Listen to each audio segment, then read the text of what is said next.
So, what's up sa inyo mga bossing? Welcome back to my channel.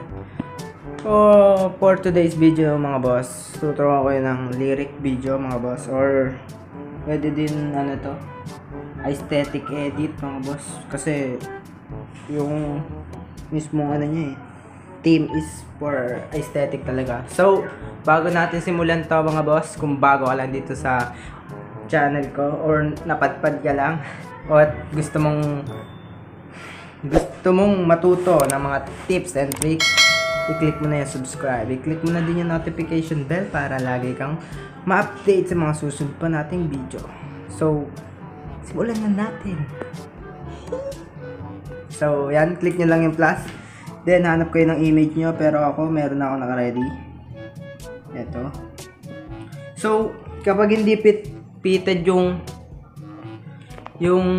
image nyo, is click nyo lang to, tatlong pinto, and then fill the screen nyo. Ayan, di ba? So, next naman is yung kanta. Pindutin kayo dito. Pindot kayo dito. Then, click nyo ulit yung plus.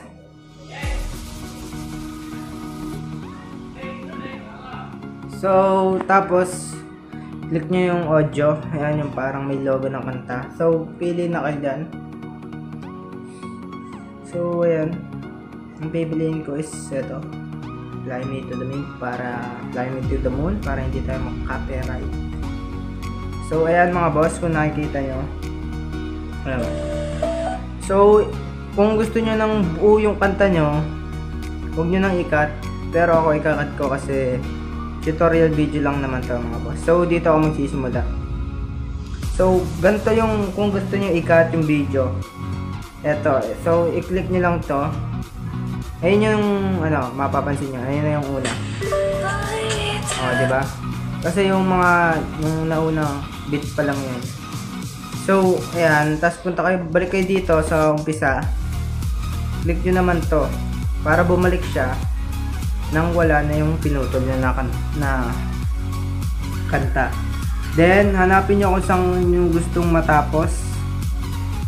So, ako mga bosses, i-clear ko lang muna to. I-clear ko muna kasi tuturo ko lang naman sa inyo yung basic mga boss. So, hanapin ko lang.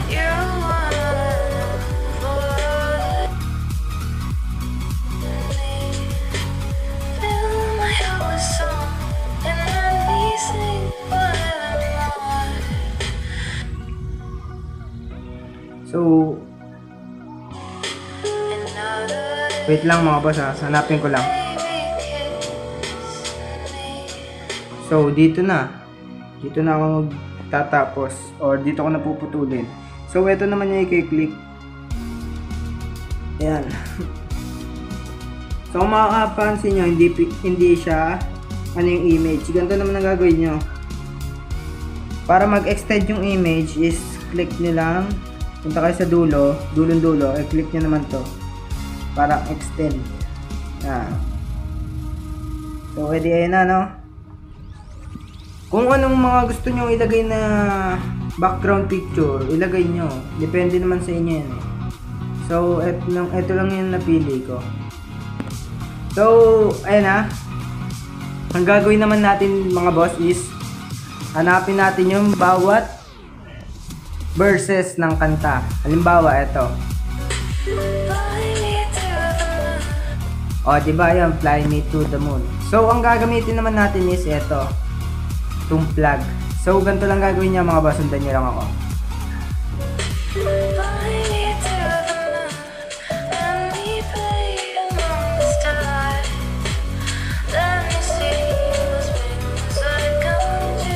So, dito, medyo mahaba.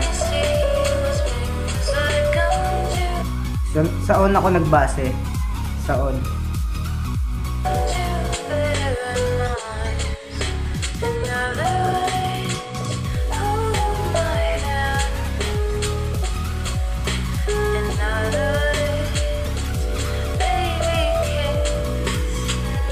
So, kung mapapansin nyo, ayan, putol-putol na siya, pero hindi pa yan yung pinaka-final kasi yung sa mismong kanta niya mga bosses.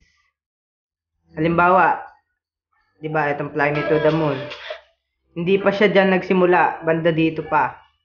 Hindi pa dito nagsimula yung next na lyrics. So, ma-adjust pa siya kaya hindi pa yan yung final. Pero mas maganda kasi hinati-hati na natin. So, ayun kung saan natin ilalagay yung mga text. So, ayan.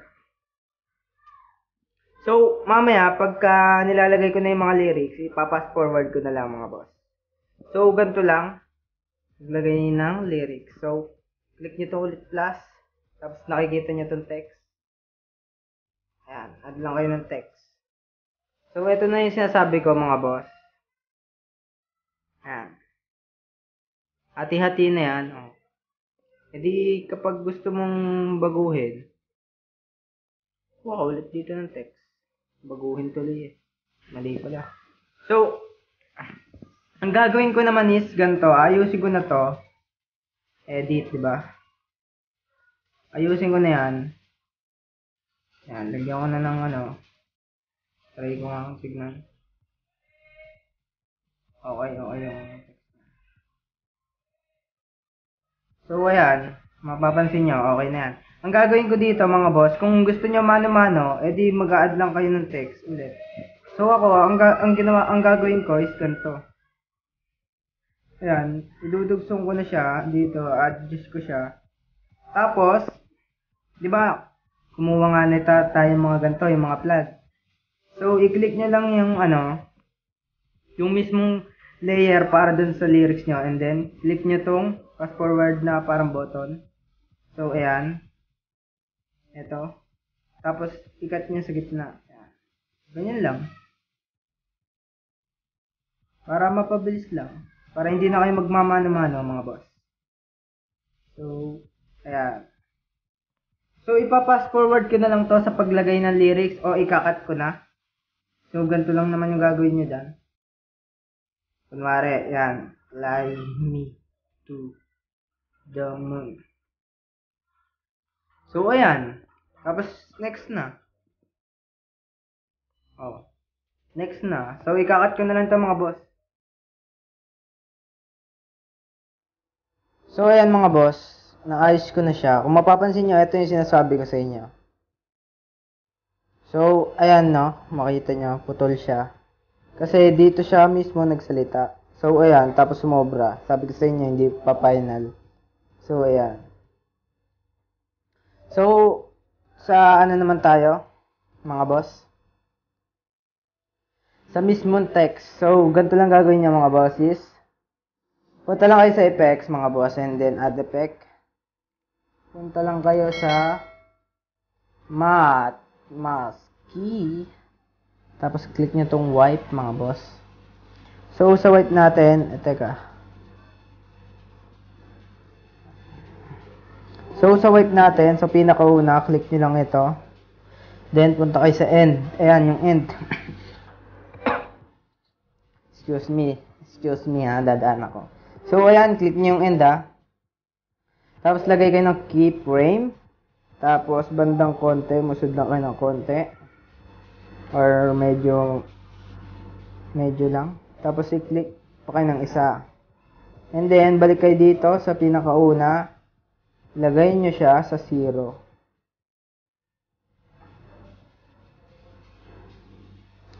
Lagay nyo siya sa 0, mga boss. So, ayan, 0 na, no? So, tapos, ganyan ang lalabasan. Diba? Oh. Tapos, punta naman tayo dito sa dulo.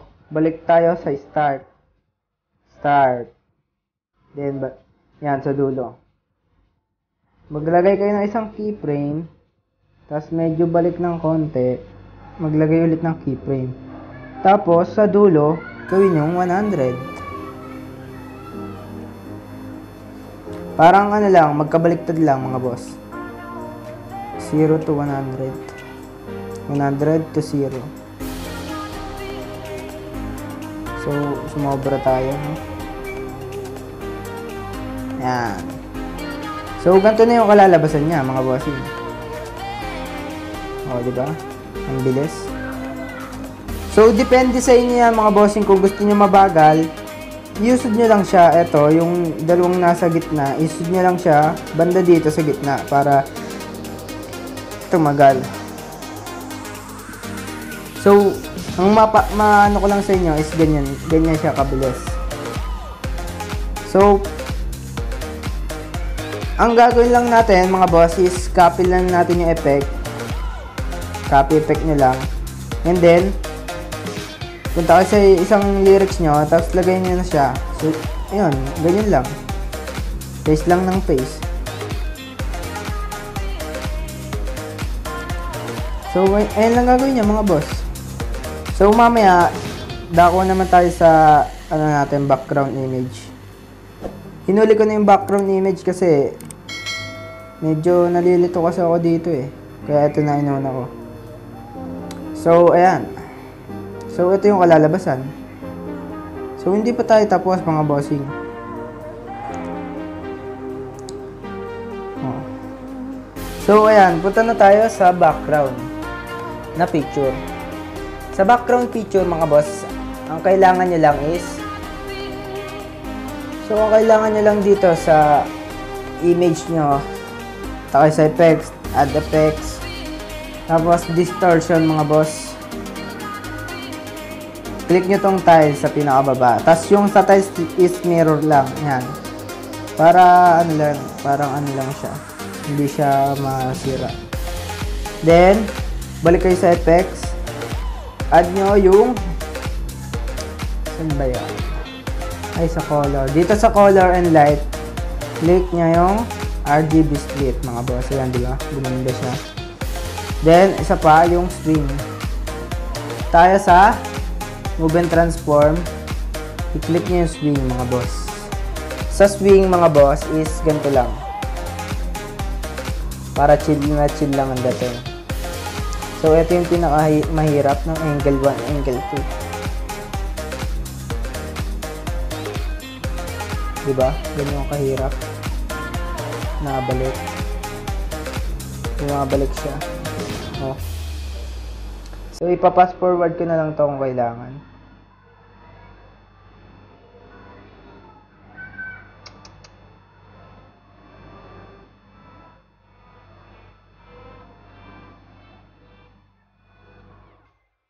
Mai-post na lang mga boss. So, ayan, nagawa ko. Wala pang mga 30 seconds. So, ayan, kopyahin nyo lang sa akin yan mga boss. Yung frequency is 0.16, angle 1 is negative 6, and angle 2 is positive 8. So, ayan lang yung sa swing. So, ganito na kalalabasan niya. Diba? Kung gusto niyo mabilis, is yung swing is habaan niyo lang. So, ayoko ng habaan kasi ang hirap pindutin. Taasan niyo lang pala. So, ayan. Lalagyan natin siya ng overlay mga boss. Yung mga overlay, meron na ako sa channel ko. Hanapin nyo na lang sa mga videos ko mga boss yung sa overlay. Tapos ito. Ito yung pinakamaganda kasi ito. So sa overlay yan, di ba? I-click nyo muna siya sa fill the screen. Tapos wait lang, usod lang natin. Yan. Tapos punta kayo sa blending and opacity mga boss. Tapos punta kayo sa lighten. Tapos pindutin nyo yung screen. O, edi yan. Ayan na. Teka, ibaba muna natin siya. So, ikakat niya yan mga boss. Kakat niya yan. Ayan. Cut. Tapos, minsan, yung mga overlay, mayroong mga kanta yan, i-zero nyo yung volume. Tapos, lagyan din natin siya ng RGB split. Takay sa overlay nyo, lagyan natin ng RGB split. So, ayan, para mas gumanda. So, ayan na yung kalalabasan.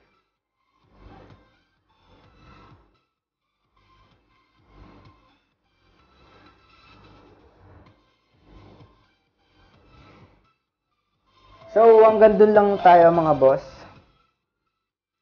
Sa mga gusto pang matuto ng tips and tips and tricks sa dito. Mag-subscribe na kayo para i-click nyo na din yung notification bell para ma-update kayo kada mag-upload ako. So, ayun lang mga boss. Bago nga pala makalimutan, yung pag-export pala ng video is ganito lang. Punta lang kayo dito. Ito. Ang araw. Click nyo yan. Tapos, yun lang mga boss. Export anyway nyo. Ayan.